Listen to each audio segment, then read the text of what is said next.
Matt has been, a legend in the UGC space. That's the perfect intro. I mean, and it's why imitations fail so often. Again, not to glaze UGC. I remember I read a lot of your stuff before I'd ever even posted or made anything. You think you're going to flip a switch and users are going to come running. Build for your users, not for yourself. I could yap a lot about product marketing. It's like, what is the iPhone? It's like, it's the normal phone if you take everything that sucks about normal phone, right? It was very unserious behind the camera. It was just me. So we might have been having this conversation both in third person. What changes in your life? What doesn't change? I mean, honestly, there's not much to tweet about if you're flopping. You have to be slightly sick in the head to be a fan. I think rationally, the bad ones outweigh the good. On paper, when you look at it rationally. I mean, how many creators do you have active now? In different forms, over 100. Okay, so Matt, I'll let you introduce yourself, but we have here a case where you took UGC as kind of a distribution model. You do it for an app that's yours while you're working a normal job, and then essentially you sell it, and you become the head of UGC for Jenni AI, which now I think just crossed 10 million ARR, right? It's like, that's the perfect intro. I mean, essentially, that's how did this idea come about? So talk to me from the very beginning. What were you doing, and how did you find out about all this? I was in a 9-to-5, essentially, or a little bit longer as a consultant, and I was essentially a lurker on Twitter. Okay. No posting in the community, particularly around building, so building for UGC. And I'd always really been that annoying ideas guy. Loves startups, has a million ideas, can never actually build them. The CTO's kind of nightmare. Yeah. And it just got to a point from having read everything. It was Cursor at that time on old Sonnet 3.5. Not lovable like the kids these days have. It was hard. I wanted to build something because I felt it was possible. It had technology had developed enough. It was ready, and I was bored intellectually, and I thought, let me build it for, if nothing else, a good learning in a good mental challenge. Built it really in a couple of weeks, few weeks. The MVP, it was very MVP. It was one of the ugliest sites you'll ever see. Was it on web? It was web. SaaS? It was a SaaS on the web. So, Stripe, Firebase, kind of having to manually talk to ChatGPT about how to do the webhooks and things like that. And kind of sat back and thought, what's the realistic way of marketing this? Can't do SEO because it's not a problem that people know about. There's no keywords. Paid ads, don't want to spend. I don't know if this is going to work. I don't want to spend money. Well, did you have any experience in marketing at that point? No. Okay. And I'd also never posted a TikTok. Okay. I have like 3 posts on Instagram, so I'm not a creator. I'm not someone that really had ever done this before. But I thought the best way here is kind of organic. Okay. Spent a lot of time scrolling. You can almost prescribe doom scrolling. Made my first TikTok. Got a couple 100K views of me yapping in front of a camera. First TikTok. Very first one. Nice. And then the Stripe notification hits, and it's hard to believe. I don't remember the first Stripe notification, but it's like, oh my God, this is internet money. And I think the fortunate thing about the first one going viral is it meant that even if the next 100 did, I knew it worked, and I believed that it would work. So I, from that point, just tried to make it a system. Yeah. So produce as many videos as I can in the time that I had outside of work, to kind of decrease that variance that you inherently get with UGC, which is why high volume is so important to it. I sort of tried to do my own version of that. Nice, man. So let's go back to, you said something about SEO. You said it wasn't a problem people search for. What was the problem? So the problem was that ChatGPT and other LLMs hallucinate academic references a lot. Been in the news a fair bit recently with Deloitte, consulting firm, RFK, but students as well. It's particularly prone to hallucinating very real-looking but non-existent references. And the interesting thing about this from a UGC perspective is you have to teach people the problem. It's not like a humanizer where people inherently know what it is. In the content itself, in that short clip, I have to teach the problem as well.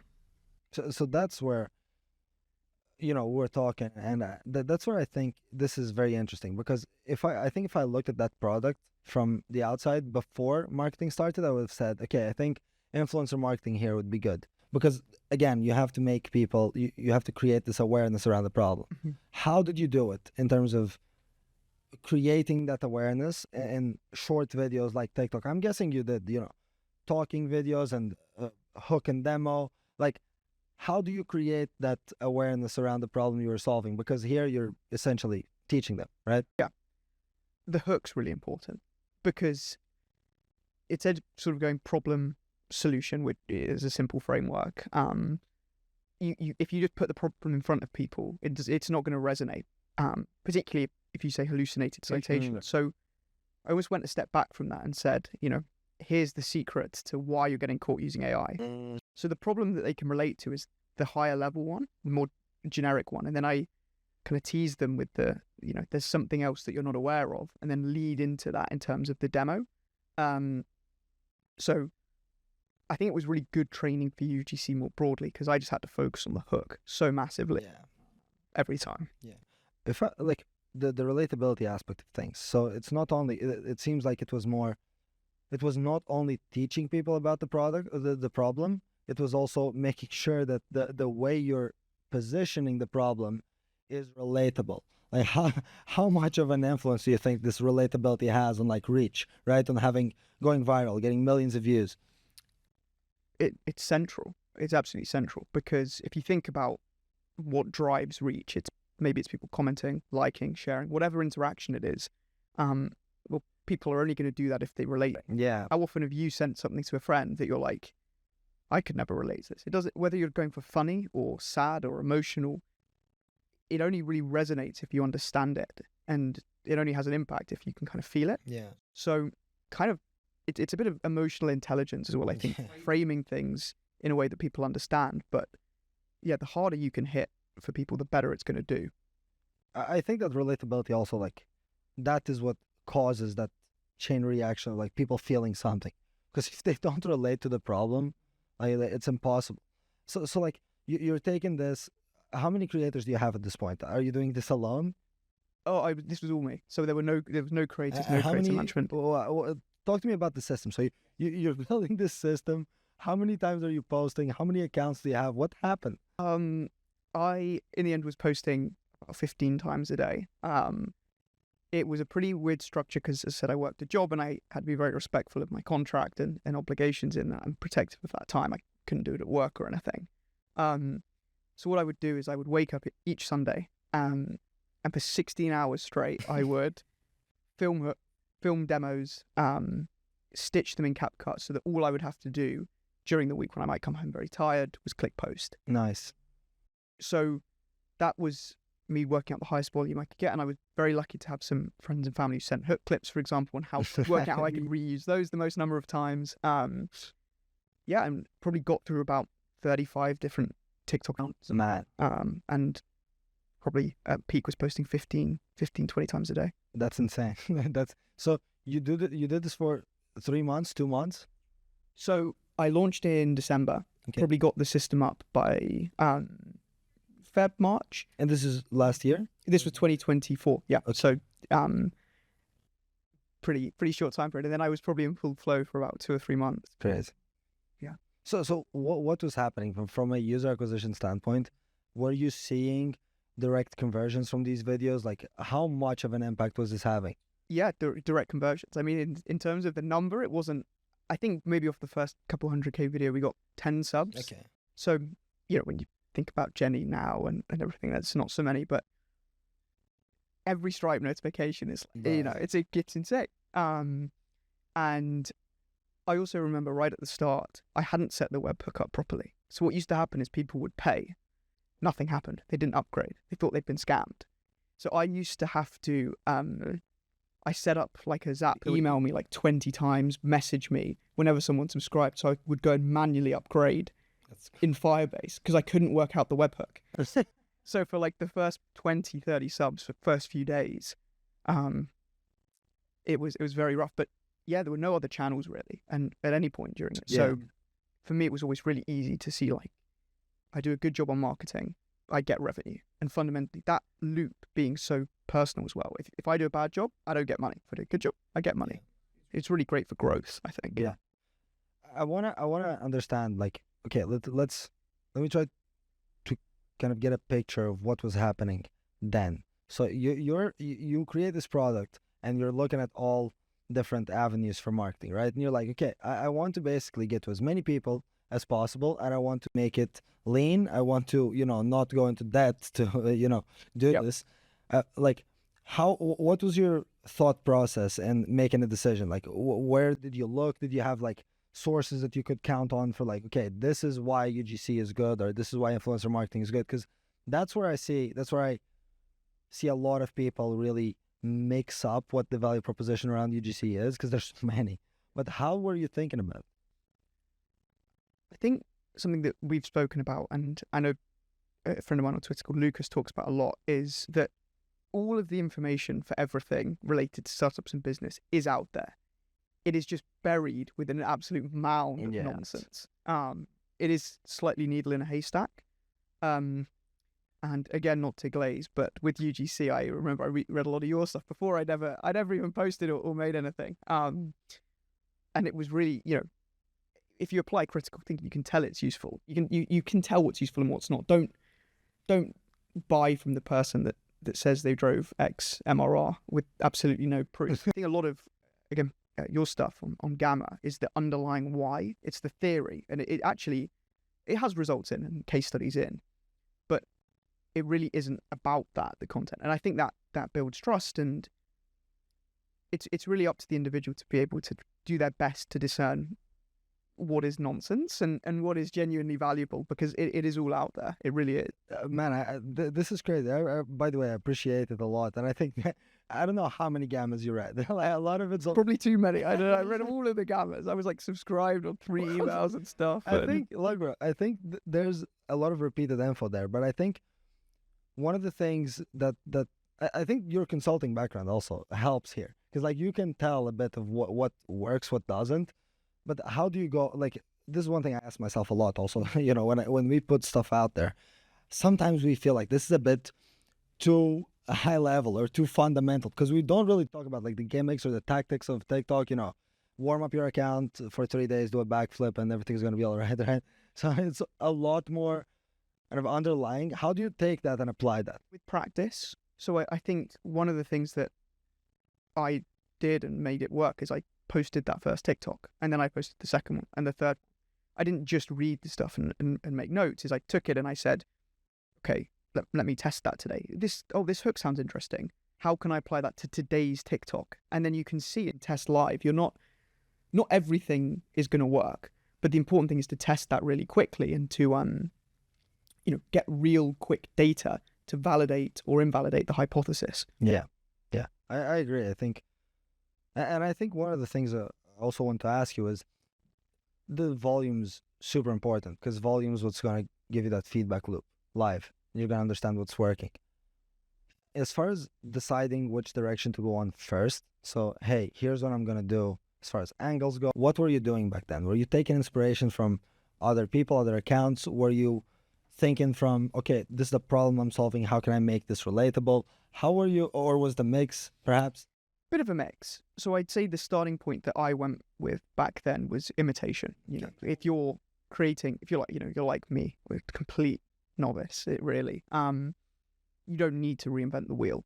I was in study talk, so it's a pretty saturated market. There's a lot of content. So I would always start with viral content. I think the advantage of the fact that my startup did something that wasn't just flashcards and the product itself was quite novel meant I had to adapt it. I couldn't have copied. So what I had to do then was think back to the underlying theory and think, how do I adapt this in the best possible way? And something that then ingrained in me was I never just flatly imitated. I took every bit of content and thought, how can I improve this? How can I apply it to my product? What worked? Why does it work? And how can I iterate that? And it's something we think about a lot now, and David's got an amazing tweet on this. He thinks about it in the most incredible way. But always trying to be novel and always trying to be innovative.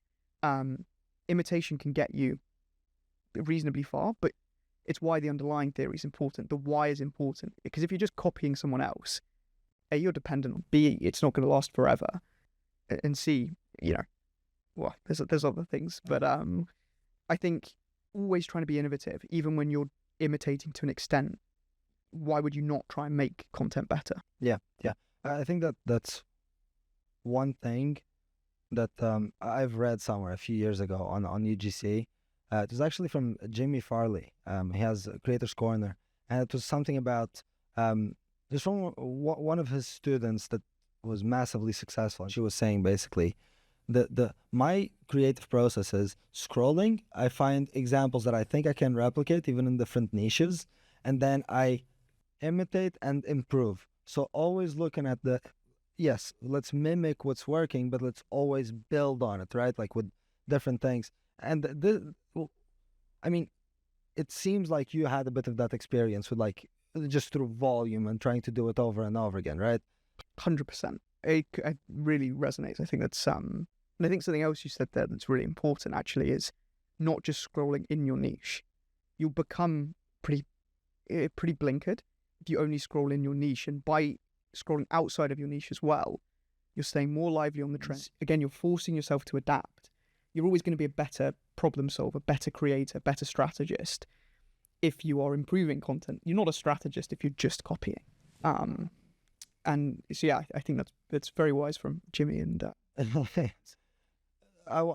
look, and so for a founder, let's say, because we get this question a lot. So let's say you're someone who wants to kind of go down this path, right? That potentially is trying to start a startup or a web app or a consumer app, whatever it is, and you're looking at UGC and you're trying to figure out how you're going to do it. If we have to boil it down, just looking at your process, would you now look back and have some sort of a processual or process way you kind of go about things? If you had to tell it to, let's say a founder wants to start today, you want to say, hey, this is what you need to do. You need to scroll in your niche. You need to go and get ideas. You need to go and replicate. Like, how do they start? How do they start? The first thing is scroll, and I refer to it as viral sense. I'm sure if I gave you a bit of content now, no info on views, you could look at it and tell me if you think it's gone viral, be right a lot of the time, and be able to tell me why. And even though those changes are incredibly minuscule, because you just get feel for viral content, and it's why imitations fail so often, because if you don't have viral sense, you don't have that feel, you're going to struggle. So I would spend half an hour every day scrolling in your niche, half an hour every day scrolling explicitly outside your niche. And then I would start as early as possible, pick up a camera, get your face in front of it, start filming and testing yourself. I think it helps with everything, right? If you want to do UGC, you should be able to understand what good content looks like. If you want to do influencer, it's helpful to understand, is this influencer good, or are you only looking at the metrics? Being able to be in the trenches yourself and having done something yourself, it will help everything. So start would be my main bit of advice. Yeah. I think then you kind of get this chicken and egg problem with the product. The amount of conversations we've had where people are like, oh, I need to get my product to this place before I invest in marketing. I think there's this misconception where you think you're going to flip a switch and users are going to come running, right? Yeah. Like, and we've seen, for example, your case where, you don't even have the webhook set up. It's just like, okay, let's figure it out first. How do you think about product and marketing? Do you think you need to wait to have like the best thing or something that's very good, or do you see it differently with like marketing being kind of an open door for the rest? I could yap a lot about product and marketing generally and other things, but I think the build it and they will come mentality, at least in consumer in late 2025, is not particularly valid. So I think you should always be thinking from the perspective of users. So when you're thinking about your product, does it service users' needs? Does it solve the problem?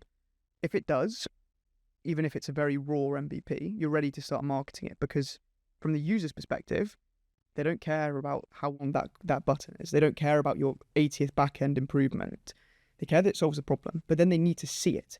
Imagine you're the user and you've never heard of your product. How are you going to go to it? So product iterates and it changes a lot, even in consumer, but the way I would think about it is get it to a serviceable point where it solves the problem or demonstrates a function, shows value to a user, then start showing it to people. Because it's also cyclical in that when you start distributing, you get users. you get data from post toggle, from feedback, and then you can make the product better. Build for your users, not for yourself. And the best way to do that is distribution. So I would always now be distribution led if I was a new founder, including when I'm thinking about product at the earliest stages.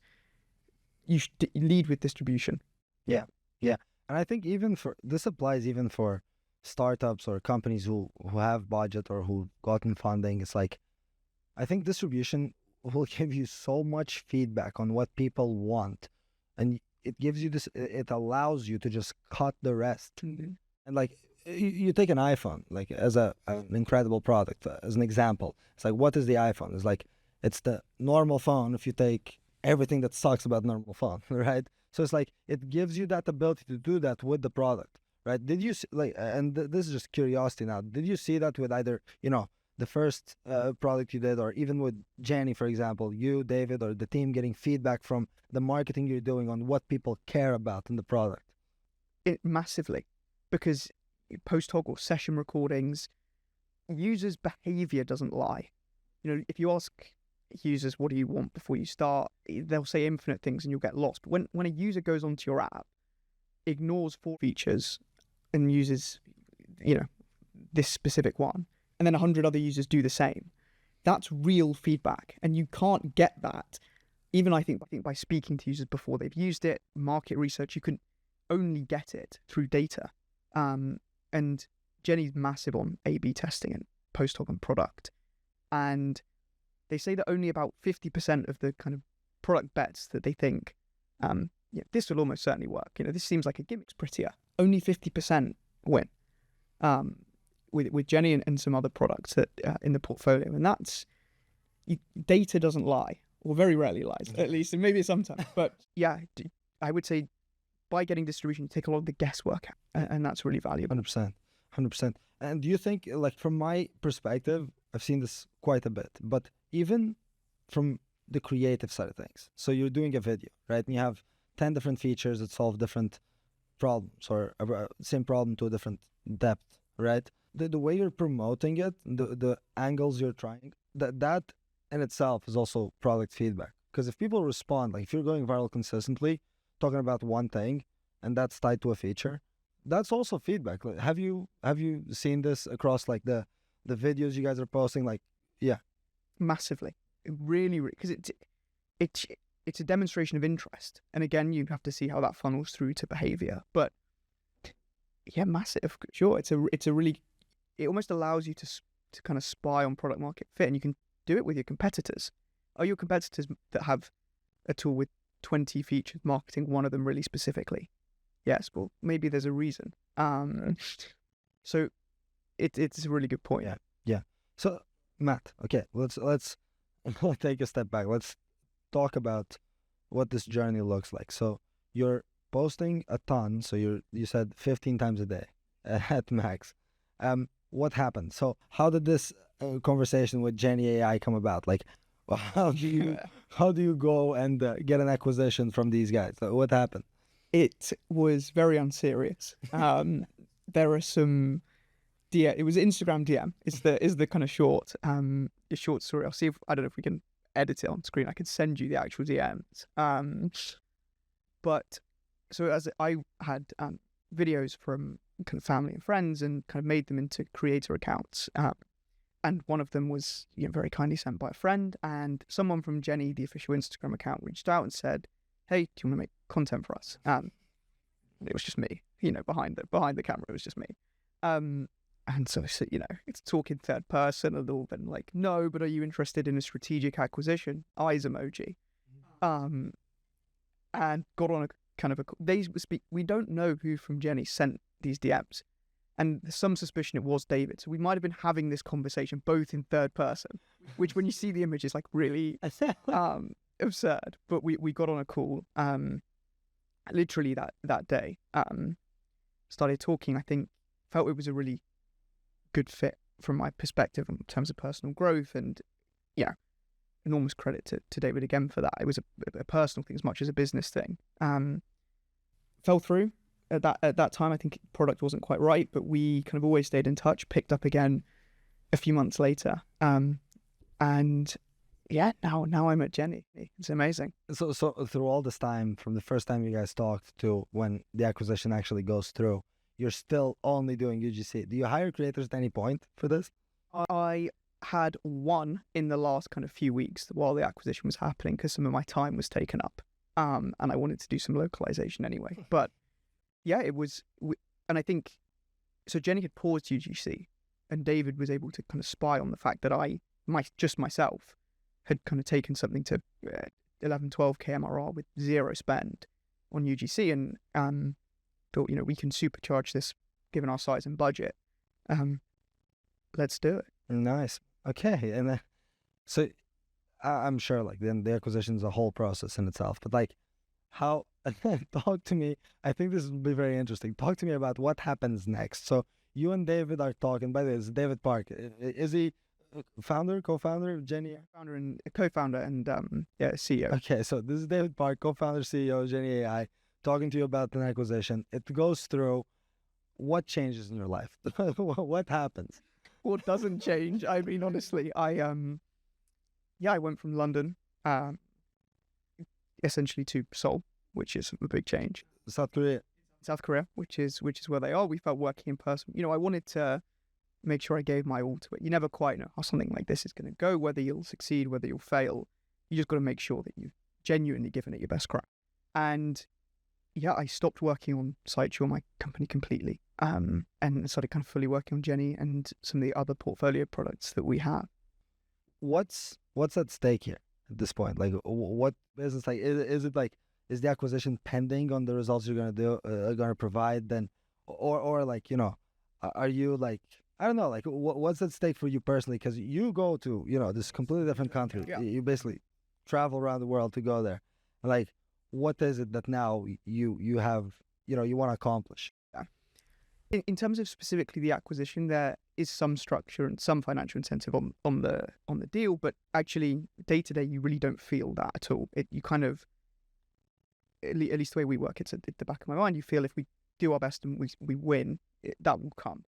A lot of it is pride and winning, and that feeling of winning that I think there's a real culture of excellence at Jenni, and you don't want to be the one that doesn't thrive in, doesn't succeed in. It's a hugely personal thing, I also made a Twitter for the first time, so failures would be way more public. Like a posting Twitter, there's not much to tweet about if you're flopping. So there's that. There's also, I think on a personal level, David had shown massive faith in me. I was a startup and a guy that's 6 months in. I'd never managed creators. He says, I want you to lead it across our portfolio of time 8-9 billion ARR. You don't want to let someone that's shown that faith in you down. You want to repay that faith. So a lot of it is intrinsic rather than external, but still there. It's still kind of every day a real angst and a real wanting to do it. Around the like other people like this, like in that environment, do you think that's something common through excellent professionals or people who strive for excellence, like this intrinsic feeling of I need to prove myself, I need to do this? I think so. I think Naval spoke about it as like the number one trait, the rarest and hardest trait to find for people in a startup. But it's so hard to teach. You can bring it out of people in good, excellent cultures, but I'd be very surprised if the best founders across any industry aren't intrinsically motivated. Yeah. I always say you have to be slightly sick in the head to be a founder. Yeah. What's wrong with us? You know what I mean? Like, why? There's essentially, there are very few good reasons to be a founder. There's a lot of bad ones. And yet we all find our way to it. Yeah. And I think the only explanation is that motivation. Yeah. Why do you think that is? Do you think it's like, do you think the good reasons massively outweigh the bad ones, although they're less? Or do you think it's more that there's a feeling of control over what you're doing, or even pride of like, if I make this happen, it was me. I think rationally the bad ones outweigh the good. On paper, when you look at it rationally, it's I think it is that passion to win and to do something yourself, and because when you close a big deal and that comes through, that's you. that feedback loop of you doing something good. It's more money for the company. It's everyone wins. People are happy. The feedback loop is so short. And I think there is something about impact and pride and just the feeling of doing something yourself and responsibility. Not a very rational series of reasons you can kind of hear, but it's something that we will gravitate towards.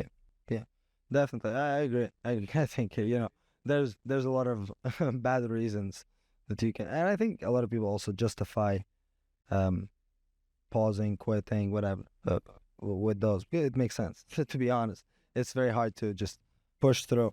So you get to Jenni. What are you doing now? Is it are you leading all UGC through the portfolio? Yeah, all UGC, and some other kind of.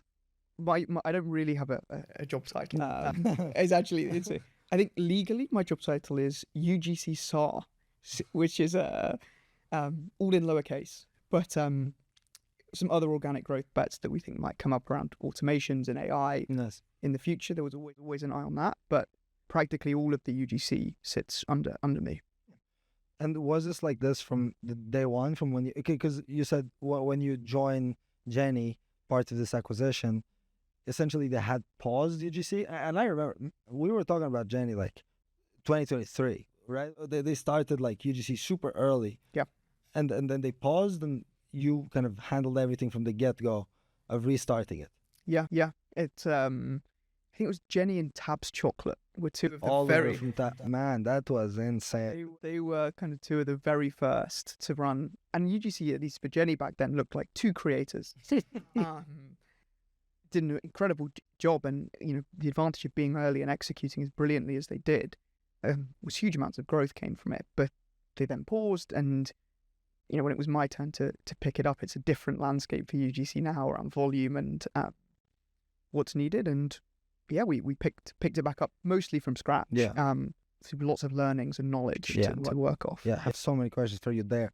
So like with David doing it before, I think it was 2023, right? I think it was, yes. So with the Jenni team or David doing it before to then when you get in, what do you think has changed the most? Because it's like it's what a year at least difference. A couple of years. It's competition for views at the top of the funnel is, if you put out a video in Study Talk now, that day there's a lot more than a million, however many there are, and you also get imitated very quickly. So the lifespan, if you innovate something, a new format, it's very short, and so you've got to move very aggressively. And then slightly further down the funnel is consumers' awareness of UGC has radically changed. When some of these big UGC programs were first launching, people didn't know that it was an ad. It didn't feel like an ad. The maturity of the consumer to say, wait a second, this is an ad. And you can see it in the comments, how that's changed. People go, wait, this is an AI study tool ad. So they're much more skeptical, and their mind share is already occupied. So you need to give them much more of a reason to buy. And so conversion is harder as well, I would say now. Yeah. Now, with this program, what was the process of like restarting this whole thing? Because, I mean, how many creators do you have active now? In different forms, over 100. Okay, so over 100 creators, that's an insane content machine daily, I imagine. How do you start that? What happened?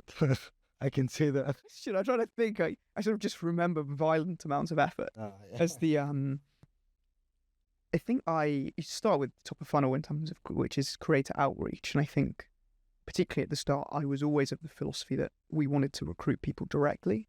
I mean, there were creator marketplaces and are now that have grown much bigger. For example, SideShift weren't quite as big at the time, but also we had the opinion that we wanted to kind of find creators directly, nurture them directly, people that didn't have any UGC experience, and the vast majority of us don't. So lots of scrolling, lots of DMing, lots of cold emailing, just to get the first 10. It's almost like your first 10 customers. You want your first 10 creators, and then taking it from there. How long did it take you for the first 10? Not very long, because I had very ambitious goals. So I joined a little bit into August, and by the end of August, the target was 80 creators, 80, which is intense. And we pulled it off, which is, again, testament to the good goal setting. But it took a lot of emails. It wasn't, if I'd have sent that over a normal time span, it would have probably taken several weeks or even longer. Because the response rate is low to the initial emails, to the initial DMs. It can be high once you get them on a call to actually close creators, but you need a lot into that top of funnel. Yeah. So where are you doing outreach, Matt? And the reason I ask is because I've heard so much around this. Even, you have DMs on Instagram, on TikTok. Are you reaching out from your own account? How are you doing that? And then emails, are you doing it manually? Are you using any, email blasting software? Like, how's it working? So for emails, it was cold emails. Mm-hmm. It wasn't this massively high volume. It was still personalized and still, but in terms of the sequencing, it's quite a hard thing to keep on top of. Yeah. And DMs, just existing accounts. Manual.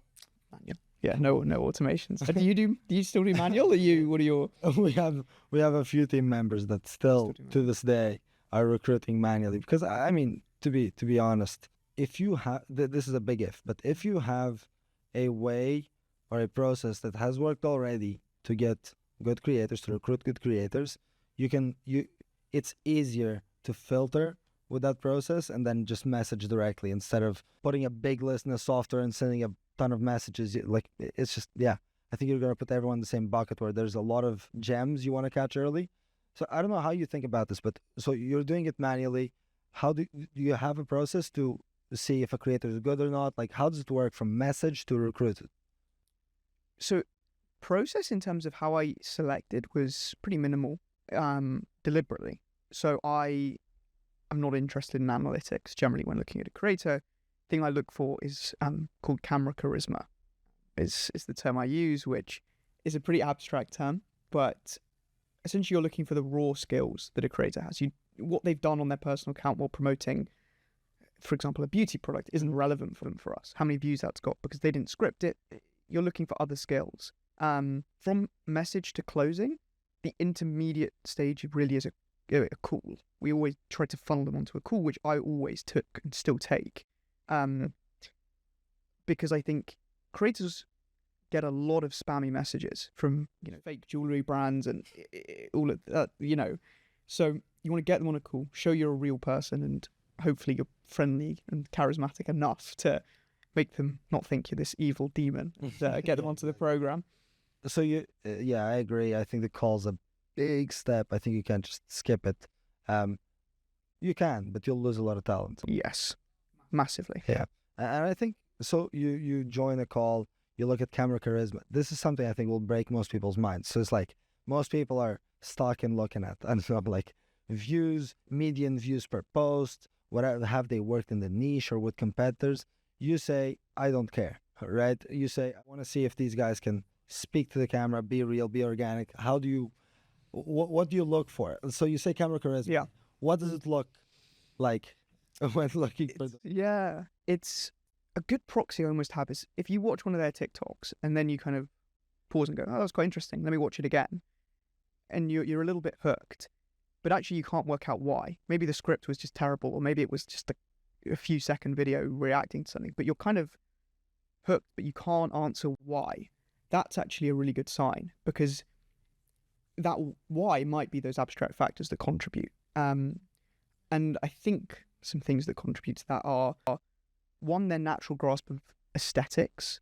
So I often pause a video on the first shot, and lots of good creators instinctively know what it should look and feel like, where they should be, what the background should be, and it just looks and feels right. I think being extroverted and being yappy, and that's something you can actually do in the call as well, also carries over super well. Just the ability to talk like it's a private story on a public forum is a real skill.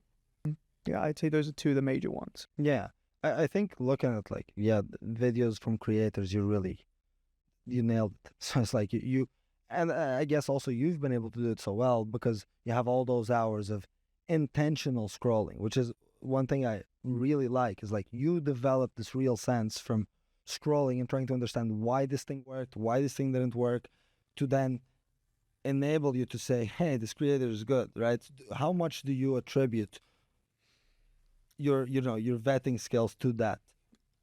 Enormously. I mean, if I was trying to recruit good people, for example, if I right now went and interviewed 10 engineers, I'm non-technical, on a technical problem, and I was trying to review how well they'd answered the questions, I'd have no idea. Yeah. I mean, what would I be looking at? I'd be like, is this good? I have no idea. So it's only because of the fact that I think not only the scrolling, but the fact I'd done it myself. I knew what it took. I knew what it should be like. There are other relevant factors, again, like EQ and perception of people, but it would just be impossible without having done it yourself. Yeah. Yeah, and this is very common with everyone we've worked with that has this sense, and that this has been very successful with UGC, is that there seems to be a path from, hey, I've been in the trenches, I've been doing it myself and with a few creators, to understand now that I want to build this bigger program, what I need. And I'm just not going again blindsided, right? So I think that's the real process. Like, you really started by having that direct feedback from doing it, and because of that you've developed the skill that's needed to now be at a higher level and kind of hire those people, right? Like, yeah, I think that pattern is something to be looked at, because if you're looking at a bootstrap founder, right, and saying, hey, go build a UGC program, I think there's this people think it's going to be like, I don't know, fast, like 2 weeks you're going to you'll get millions of users. When in reality, there seems to be more of a process, at least successful ones seems to follow more of a process that takes a bit longer. How do you think about that? Like, if you look at the bootstrapped founder and you want to give them a realistic view of what it's going to look like, if you have no experience, you want to do UGC, what do you think? What would you say? That you're right, it's not overnight. And I think that's also because if you look at paid ads, for example, there's a pretty established and mature best practice.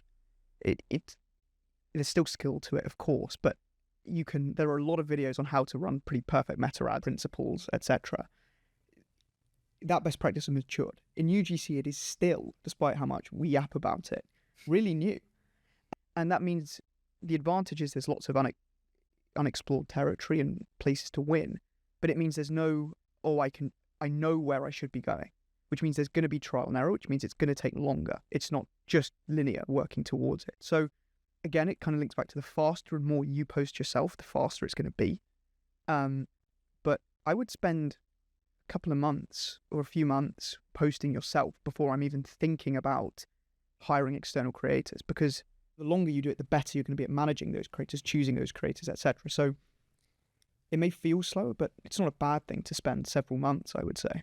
Yeah, and I think we came to hear your thoughts here, but I think it might be the case where it's slow for the first 2-3 months, and then it's all at once, because then the skills compound all at once. 100%. Yeah. And you were telling me about a creator earlier, and we've had similar, where the first X number of videos, which can be 30, 60, 90, 100 plus, don't do well, but there's still something there.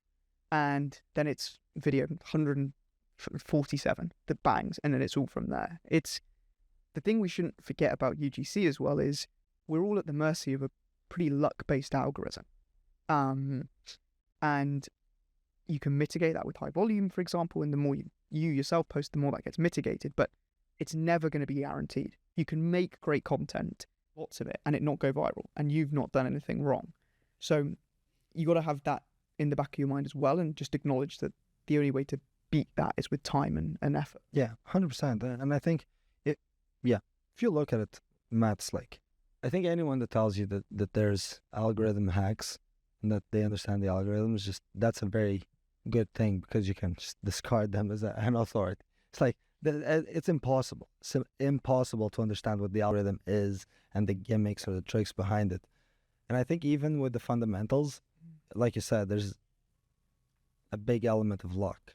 And one thing that served us very well is replacing algorithm with audience. And I think this was Mr. Beast that said, the algorithm didn't like my video, or the algorithm, it's like, no, the audience didn't like my video, right? So if you're doing everything right, eventually things will work. That's where volume takes place. So again, looking back at videos, looking back at UGC creators, whatever it is it more copying what works even if you improve, or is it fundamentals that there's like something to be said about just marketing principles that need to be there? I think they're kind of the same thing. I think if you are just taking a video that's worked and making a random iteration to it, what are the odds that's going to win? Maybe you'll make 1,000 iterations and out of randomness, one is a positive one. But if you understand the marketing principles and you are considered about each of your iterations, it'll take 10. Yeah. So for me, if you're not considering marketing principles and the underlying why, your iterations are going to be really weak. So it should be the same. Yeah. Did you used to look back at like videos that flopped, like your videos, creator videos, even now? All the time. You've got to be.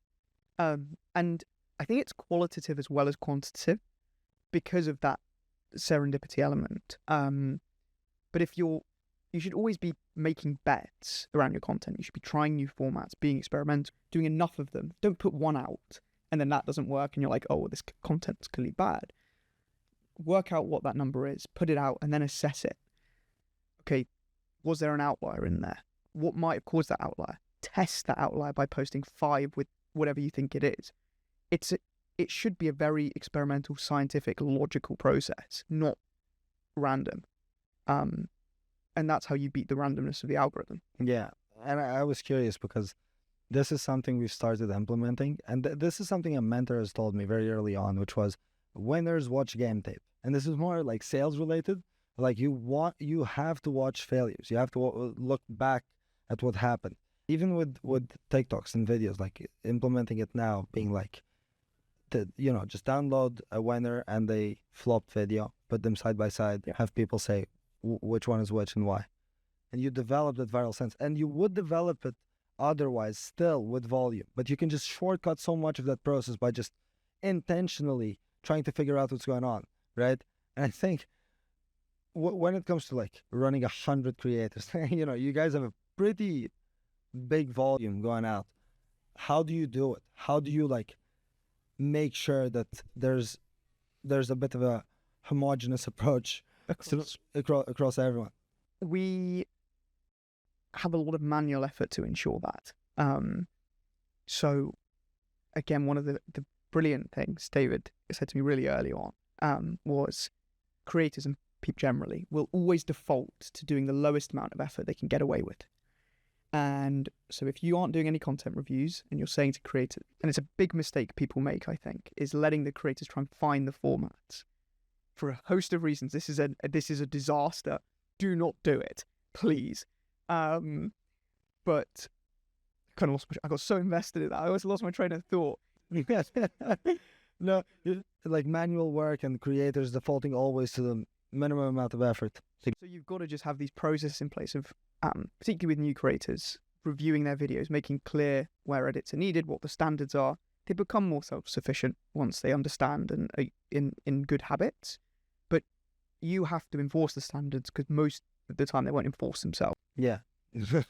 This is one I want to go deep on. So manual work, making sure that you have someone reviewing what these guys are doing and enforcing standards.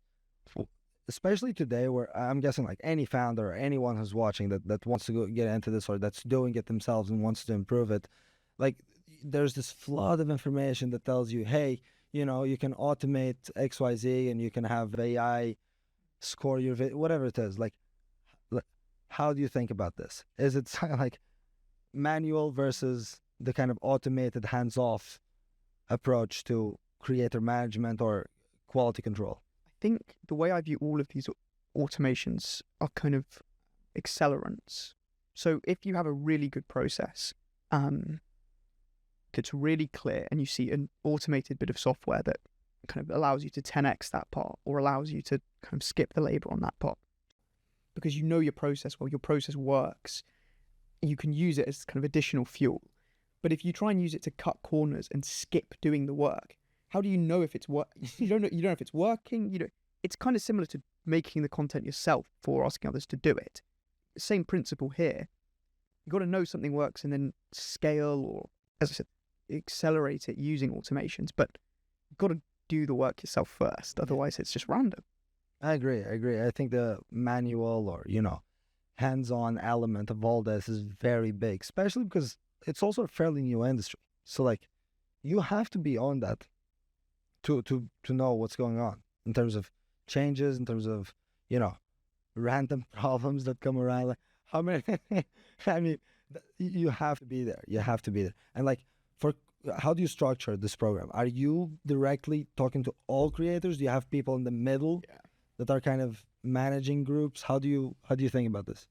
So I used to, right at the start, in terms of moving so quickly, I used to meet every creator, review every bit of content, up till the point we had about 40 creators, which was, and I was still doing sourcing. So it was a brutal time in lots of ways. But my role in terms of the program now, into just the human side, is actually very creative. I lead most of the script writing, I kind of think about content strategy, new formats, etc. And then we have an amazing team of coaches who act as a kind of middleman in terms of reviewing content, passing those messages on, etc. So it has become a more sustainable and better structure than initially. Yeah. So if you're looking at a big campaign, and if you need to pinpoint positions or roles that are absolutely necessary to make sure it succeeds, which ones would those be? I'd almost look at the different responsibilities rather than because you can structure it in different ways. You could have one coach that manages lots of people, or you can have several coaches that manage a few people. I don't think anyone's inherently better, but you have to be reviewing content. You have got to be quality controlling your content, and I also think you have to have some element of relationship building. That can be big community, that can be small, one-to-one. Creators are human too, and they like to feel like they're learning and they're developing and they're talking to people, not just a brand with a logo. And however you want to achieve that, some people do it really well with massive communities all in one place. I know others are more fractional. Again, it doesn't really matter. I think it's important to be executing that. Yeah, I agree. So we say content review. What else? Content review, Relationship building. relationship building. Those be two. Quality control. Quality control, relationship building, and then kind of the highest level one is your creative strategy. That's I said I do that, so I don't really view it as a... Yeah, that's the highest leverage one in my opinion. Again, kind of boils back to do not let your creators find your formats, please. You need someone every week to be thinking, reviewing your own content, like you said, looking back at winners and losers, looking at what's gone viral, thinking about iterating on your own stuff, and setting the content strategy every week. In our case, writing scripts and filming example formats. So that's the top level role I think is most important, actually. Yeah, me too. And how do you get to, if you had to hire a good strategist, what would you look for, Matt? Obviously, you're the strategist. Like, what is that skill? Because I've heard so many people talk about it as well, saying, oh, creative strategist, what is that? Who does that? The one thing it boils down to is understanding virality for conversion. And it's pointless going viral if it doesn't convert, despite what lots of us on UGC Twitter would have you think. Views don't matter for what we're trying to do. It's like you say to your clients, you focus on app downloads, which is absolutely right. Because that's all that matters fundamentally. And it's a different skill to just going viral. And so I would always optimize for someone that gets conversion, virality for conversion. So I would probably look for an ex-consumer founder or a current consumer founder. If you're big enough, I would acqui-hire. I'm very biased, but it's been an amazing experience. Get someone that has done that end-to-end themselves. Skip the part where they have to scroll because they've done it. Skip the part where you've got to teach them the importance of filming themselves because they've done it. And the best way to do that and get the intrinsic motivation is with a founder or ex-founder. Yeah, 100%. That's why I think you need almost like a marketing or distribution-oriented founder. Mm-hmm. And go and get someone like that. And that's why, like, I want to bring awareness to this. Like, this is not a role. Being a world-class marketer, being very good at marketing is not something you can just go and hire for. Like, hey, come work for me. Like, world-class marketers are either marketing their own stuff or, like, leading their own team, whatever it is. Like, you need to go and have some sort of, you need to give up equity, or you need to, buy their company. Buy the company, like, shout out to James and Jenny, yeah.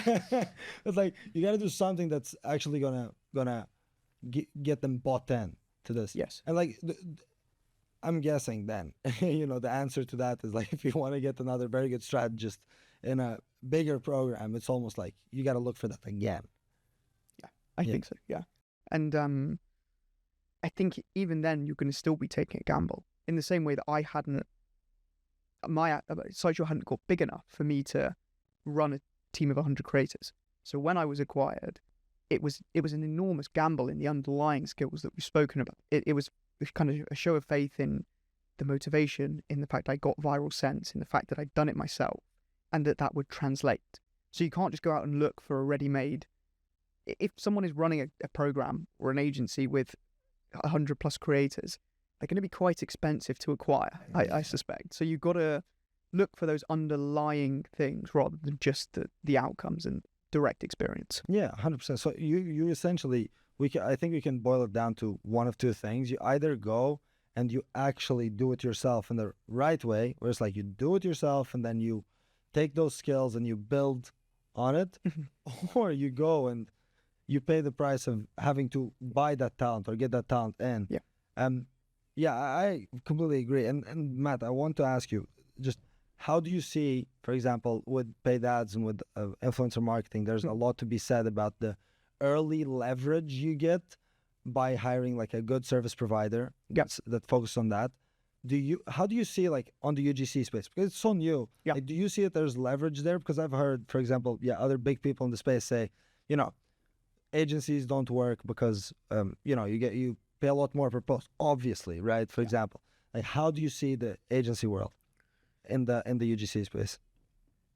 We're going to be very diplomatic, I'd say here. No, I think first thing I would say about agencies genuinely is if you are going to go the agency route, pick the right one. We spoke about it a lot earlier, but don't just buy from people that say they've got X MRR or X views, because it's not relevant, really, how many just pure views they've got.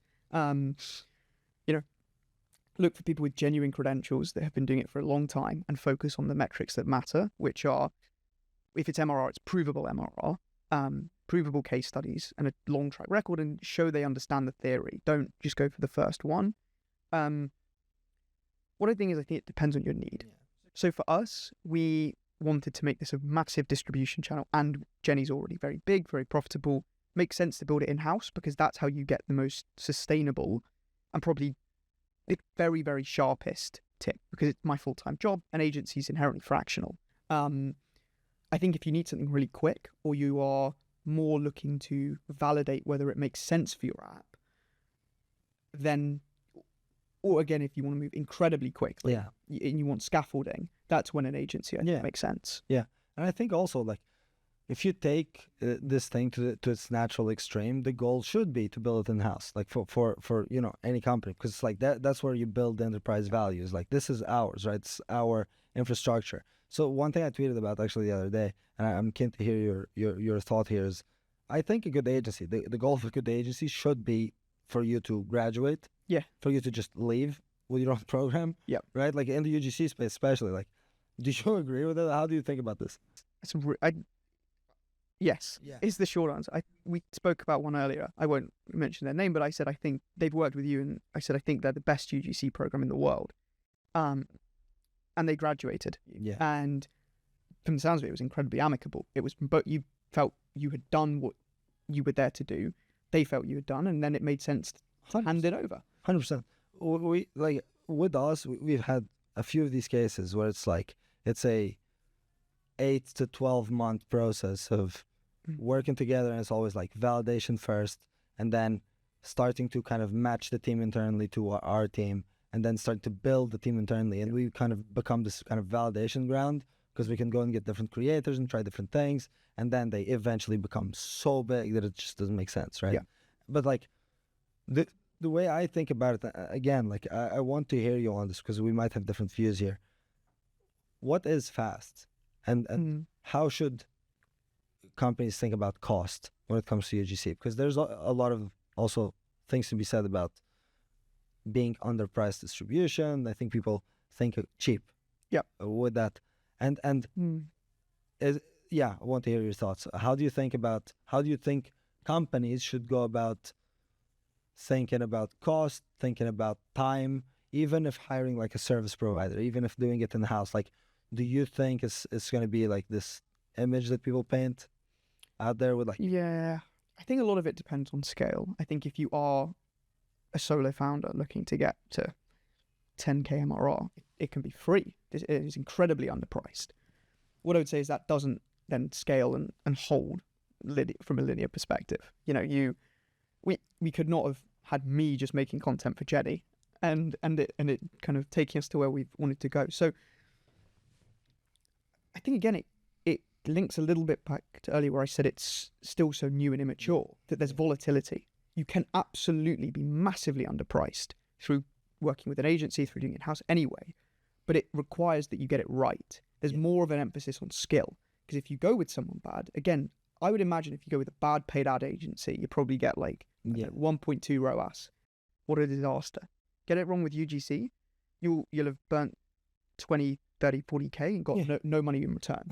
The volatility both ways is higher, which means the importance of skill is higher. Yeah, I agree. I think it's a much higher leverage play when it comes to making your choice if you are going to go for like a service provider. But I do think also there's a time delay in the beginning where it's like probably, the first month or two, you might still take a while to pick up, even if you're with an agency. We see that with a lot of projects. The thing is, you have much more certainty that you're in the right path. Because like you could just be doing something completely unrelated with no product demo, no CTA, and even if you do go viral, it means nothing for revenue. But like at least here, you still have a time delay. You still have to go through that first stage where it's like a bit tougher, but at least you're in the right tracks. Yeah. So I think that's a lot of the value might be there as well. I think it does need, like you say, a big degree of commitment. I think people that kind of try and half do UGC programs really struggle, because if you have 3 creators, you're at the mercy of the algorithm. You've got no chance to, and you pull them after a month, you've got no chance to iterate, no chance to improve.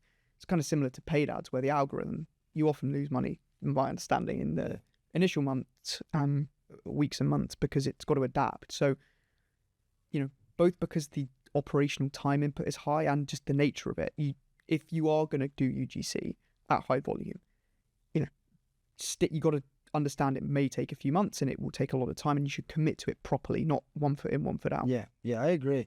I've heard I think it's Gamma's founder talk about this, and he was like talking about the biggest mistake he sees people do when investing in an organic program like a UGC ambassador program, and he was like under investing. It was the first thing he said. He's like, yeah, it's exactly that. Like if you want to do it, if you decide that's a strategic play for your company or whatever it is, you need to go in.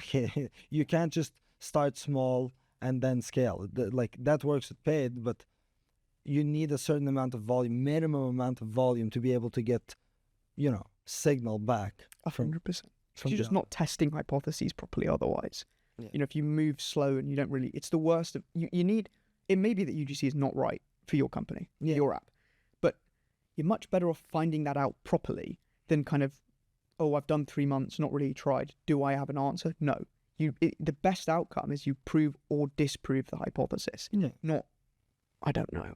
That's kind of the worst outcome, I think. And imagine, like, what's the risk? It's huge. Like, imagine you've hit, kind of a new market, and you've sort of had a bit of success with paid or with organic, word of mouth, whatever, and you did not test UGC as a channel, even though you do have the budget. And like then a competitor comes around and crushes.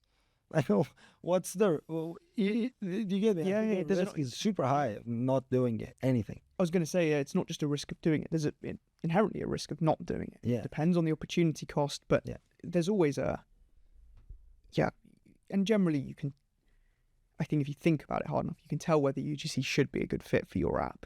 And in most consumer cases, I think it is a good fit. But yeah, exactly like you say, sometimes the thing to think about is, if I don't do it and my biggest competitor suddenly crushes it, like some of the biggest we see in the world, that dominate their spaces. That it doesn't feel great. And it's going to happen across other spaces. I think edtech, so the space you guys are in, like the study talk one, is definitely a very good example of what's going to happen across other niches. Yeah. Because like it was the first one to really go stupid in terms of size. Like you see the biggest companies in the edtech space that are doing UGC, and the size is huge. It's And like just taking that example and kind of modeling it for dating, fitness, whatever, all these other spaces, I think is valuable to understand where the delta is of like opportunity to pursue. Yeah, I want to ask you, Matt, how do you think about AI with all this? Like, have you done any AI UGC? We've played around. Okay. We've played around. I think it will, with AI, it will be a case of being early again. Kind of like with niche, there's an advantage to being early. And same with your niche, I would almost think, if I'm a new founder thinking about what product should I build, I would genuinely go as far as saying, well, actually, I can think of a really good UGC format in this niche that's not being done yet. Let me build my product to fit the content. It will be similar with AI, I think, in terms of reverse engineering and trying to be early. Lots of content will get eaten. Lots of very simple human reactions will get eaten. Why would they not? If you look at particularly Nano Banana with images, that is indistinguishable. It really is. Yeah, with slides, we already see it. Why would you pay someone to use a UGC when you could? There's very little argument when it becomes imperceptible. And, I hear people talk about invisible watermarks and things. I'm not sure there's any evidence of that. So there will be a crossover point with images and slideshows. It's probably already happened. Yeah. And at some point with videos, it will happen. That doesn't mean that there'll be no human content. It means it'll change. It means that 80% of your volume might come from AI because it's cheap. But then what do you need from a creator? Well, it's not hook plus demo. It's creators that can build audiences, build connections, build almost personal brands as creators, which we've seen some do really well already. Build followings, build audiences. So just the nature of what you're going to need from your human creators is going to change, I think. How do you think, like, for example, from a consumer standpoint, if they know it's AI, what do you think the reaction is? I think there is less trust. That's a big if. It is a big if, yeah. So yeah. I think there is less trust than if it's human, because same fundamentals as influencer, same fundamentals. I mean, the whole point of UGC is that the aim is that a video feels like someone's picked up their phone and organically said, it's not a paid thing, right? It's meant to feel like they've picked up their phone and said, look at this, it's cool. That's waning as people can tell that it's paid, and then the impact is less. Same with AI. If they know it's not a real person saying it, that social trust, which is why people purchase, is much thinner. Yeah. Don't call.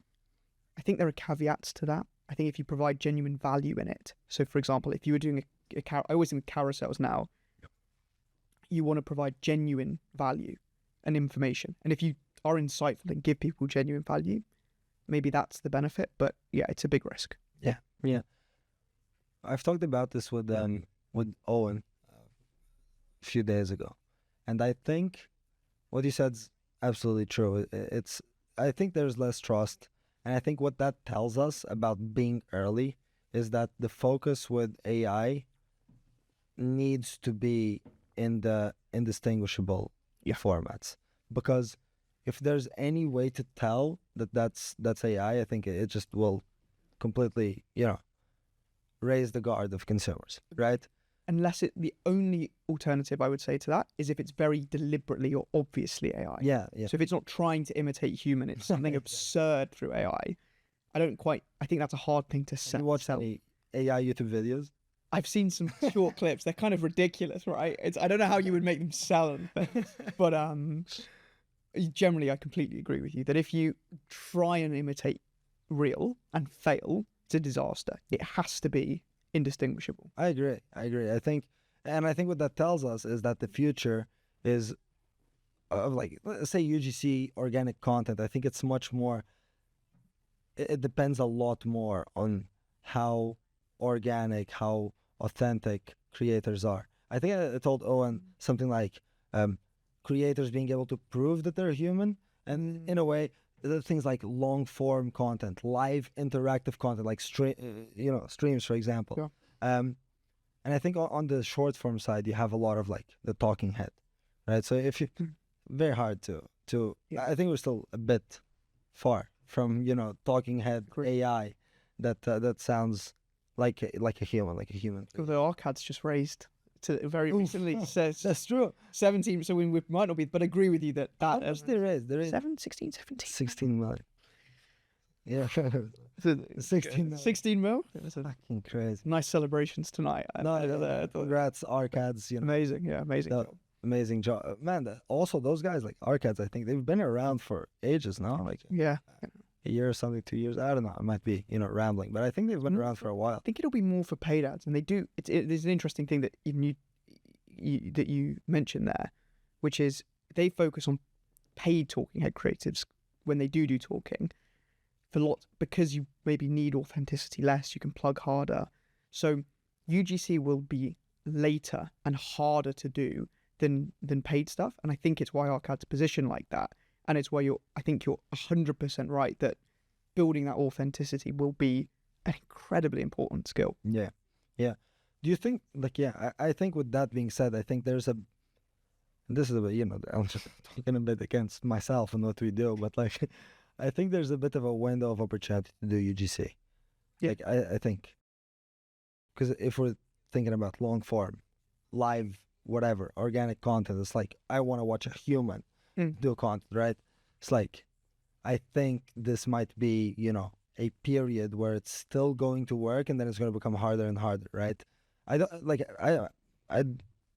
going to hear you out here, because I don't know what that means really. Like it might mean a lot of different things, because on paid ads, for example, it has become more and more competitive over time. Also, our algorithms have gotten better over time. So it's like you can still be very profitable on paid ads. Just like, yes, requires skill, but there's an argument about, like the channel didn't just disappear, right? So I don't know. How do you think about this? It'll definitely change, and we can see how much it's changed, as I said, from 2023 UGC to now this high volume UGC, and the saturation and the advantage of being early and an innovative thinker that David and Jenni had was immense. And I think it's probably good to act as if it's about to evaporate. It's good to act like this time next year it won't exist because it's too competitive. I think it probably will. Yeah. I mean, in the same way that long form still as a format works, it's just super mature. Acting with urgency is never bad, and it will change. But I think it's here to stay. And also, it's easy to forget we're in a bubble. How many Fortune 500 a bubble in terms of community? Yeah. How many Fortune 500 companies run high volume UGC? Yeah. So, even when it's kind of maybe a little bit washed from a startup perspective, there will be laggards and people that are not early adopters that probably follow. So it'll just change, but we'll see. Yeah. What do you think happens as the market matures? So like if these huge players come into UGC, which I think they're already tapping into a bit. So what do you think that means for startups? Do you think there's still like the TikTok's algorithm and social platforms algorithm still prevails with judging every piece of content independently and pushing them as kind of independent piece of content? Or do you think that also more budgets will mean less food opportunity for startups? I think it's not quite a zero-sum game. Yeah. I think there's always competition for views, and that can increase in saturation, but I don't think it is this zero-sum game. Big players enter the space, they hoover up the views. They come in, there's more interest. It can be cyclical, algorithms react. So I generally think we'll be okay, and I think in some ways there's always opportunity to be counter-mainstream. In terms of if they are starting, it's why at the moment scrappy UGC is better. People want to see that because it's counter these highly produced influencer videos people have been fed for years. And so I'm sure big companies would do it in their own way. Yeah. And then there'll always be opportunities to be the antithesis of that. Yeah. What I'm hearing is, will always be kind of an opportunity to dynamically adapt to what's happening. I agree 100%. I think you need to keep that dynamic quality of being able to adapt to whatever's happening in the market.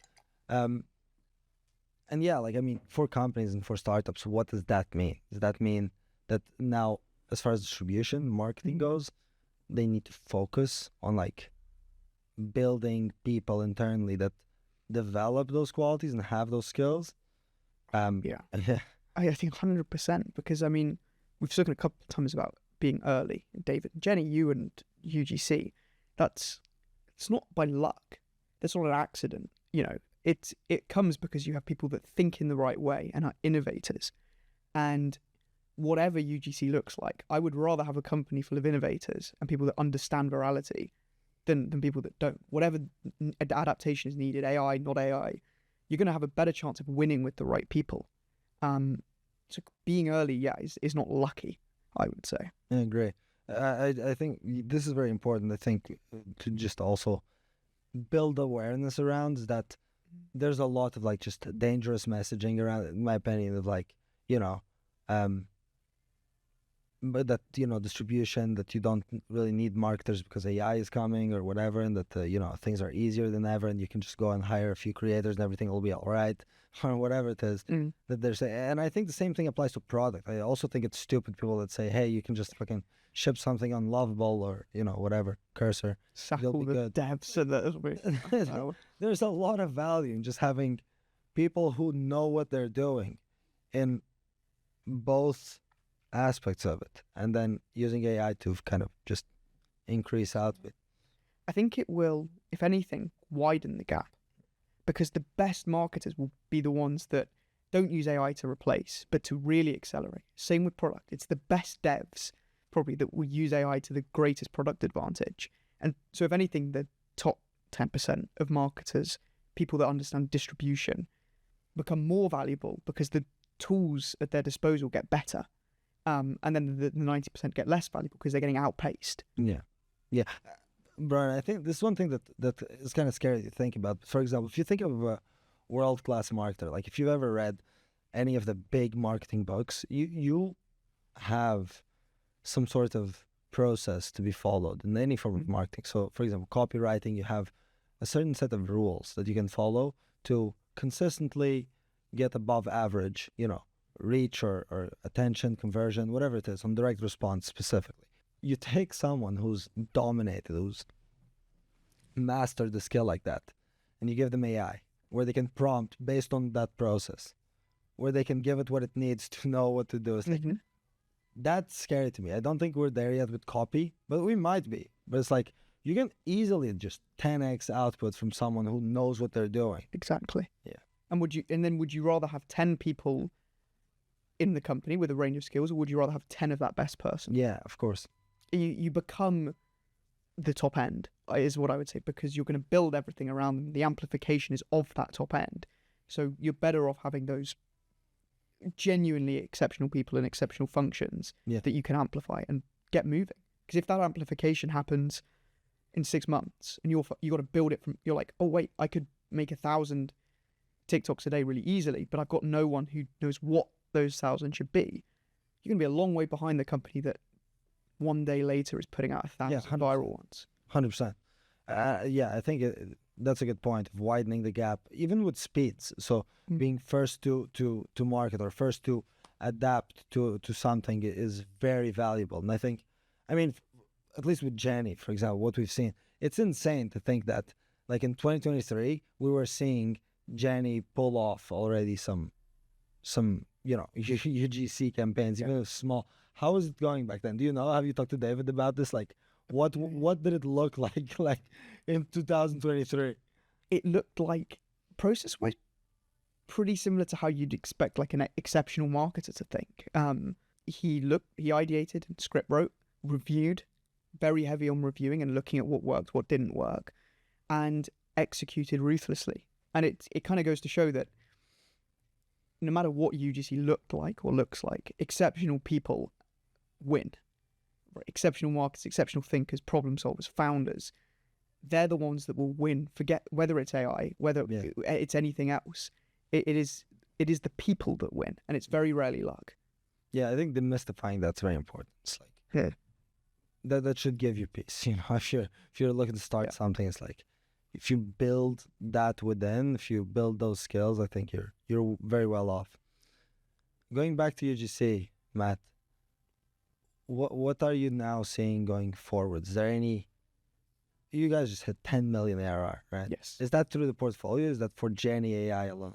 That is Jenni Group. That is portfolio. Okay, that's great. Yeah. I mean, it's not like I'm downplaying it. No, of course. Yeah, it's, only 7 million for the Jenni product. That's no.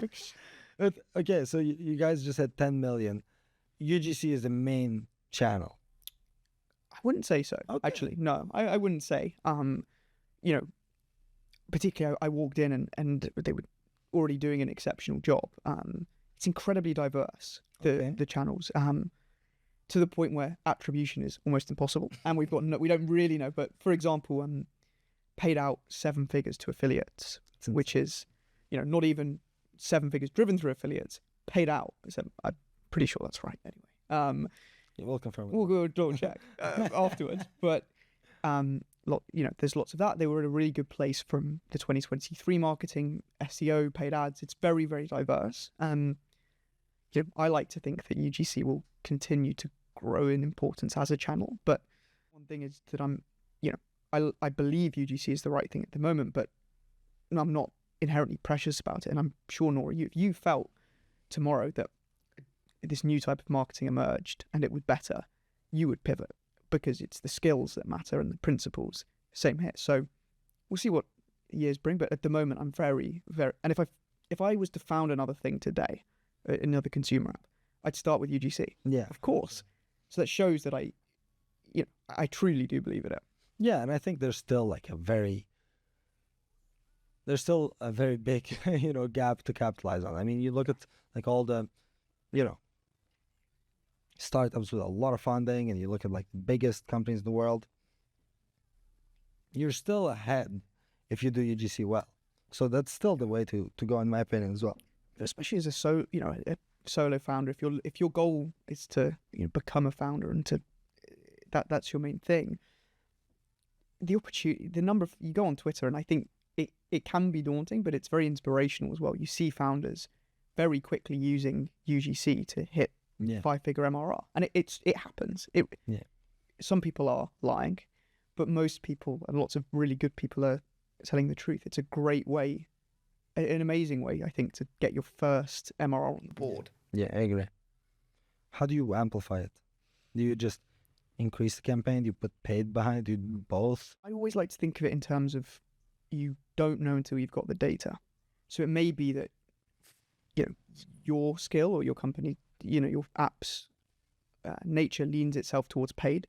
Maybe it leans itself towards automations. For example, it's easier to automate carousels at the moment. Maybe the format that just works for your app is carousels. Then you can automate earlier. The best thing to do is to test them and get data. Why guess when you could actually just test? Well, one thing I want to ask you about as well is you said, if I was starting consumer app today, I would start UGC. Yes. How would you how would you come up with the idea? Yes. Because I've heard a lot about this, and this is interesting. I would start with the content. I would not start with problem solution. There's this pain point. Here's how an app could solve it. I would scroll and I would genuinely think, what format could I make that is in a niche that's pretty untapped, grounded in other viral formats, so I know has really high viral potential, which you can test before even building the app, and is really repeatable. And we actually have a pretty cool example of this, where have you seen the crying formats for language apps? It's insane, absolutely insane, right? And so what I did is I said, I want to make this format, and across one of the newer Jenni tools, I said, what feature could we add? Because we don't want to be a language app, we're edtech. And we built an AI voice tutor. And we built it in such a way that meant it was perfect for that format. And under 2 weeks later, we ripped a 6 million view video.